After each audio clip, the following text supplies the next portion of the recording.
Today is the 4th of July 2023. So guys, here's the latest news. The European Union EU will be the first to send an observer team to Zimbabwe next week ahead of the August 23 elections, which also been observed by the United Kingdom, the United States, and the geopolitical adversaries Russia, Belarus and China.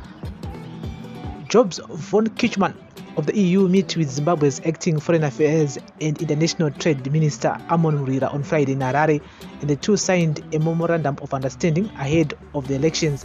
According to Murira, the EU and international observers should observe, not monitor, the election process.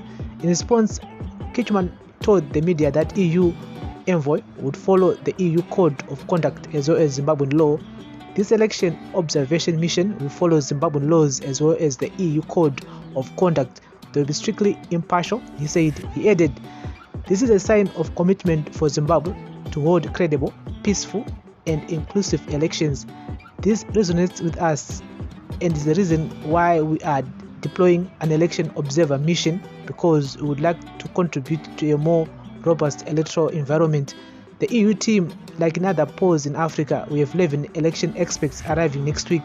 They will be followed by 46 long-term observers who will arrive at the end of July, and 44 short-term ones will be in the country just before election day.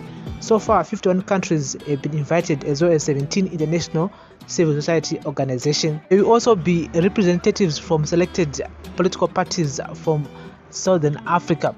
The two front-running parties, the ruling ZANU-PF and the Citizens Coalition for Change (CCC), dug deep into the country's rural areas on Saturday. According to Trade Economics, 67.6% of Zimbabwe's population live in rural areas.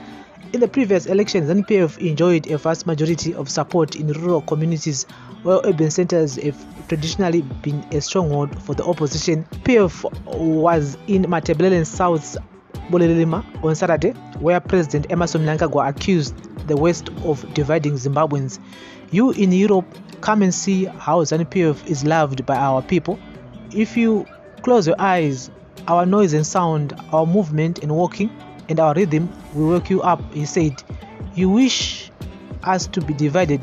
We shall never be divided. You can spend your money on groups in this country to bring about confusion and division, but we, the people of Zimbabwe, say no, we shall remain united." The CCC's Noso Chamisa took his campaign to the rural and farming areas of Marondera in Marsh East. Already on the back foot, Chamisa told those gathered that he would go to all the areas countrywide where there are double candidates and introduce those endorsed by the party.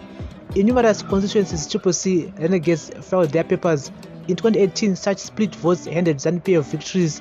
Despite isolated cases of hate speech, there's been no political violence since political parties began their campaigns last week. So guys, that's the latest here. So we'll be keeping you guys up to date here on Prince Mill Entertainment TV. You're listening, you're watching to daily news, breaking news, everyday news. Remember, our videos are now exclusively available on our Facebook page, which is Prince Mill Entertainment, and also our Facebook group, which is Prince Mill Entertainment TV. Thank you for listening, thank you for watching, and thank you for the support.